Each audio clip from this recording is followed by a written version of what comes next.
Hello guys, ito Pure Gold time again for the month of April. Ito, bye-bye na namin ang papuntang Noveleta.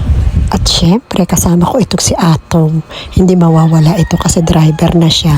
Tapos, magkukuha siya ng para sa manok niya, Quaker Oats, Bear Brand na gatas, para sa ikalulusog na kanyang manok. At ito nga, punta na kami sa loob. Maaga pa, 8 a.m. lang. Mabutit bukas na rin. Lakad-lakad, walang guard dito ngayon. Wala akong sinasabihan ng hello, hi.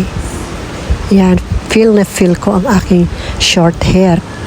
Yan, napagupit na naman ako ng buhok. Yan, kasi nga summer. Ito ba Milo ni Devin? Ito? Ganito kalaki? Meron orang. Ito, oo. Doble na siya. At ito, naabala pa nga sa pag-grocery. May kausap na naman mga sabungero to. Nagyayayaya na naman siguro sa mga babaeng nakatibak sa sabungan.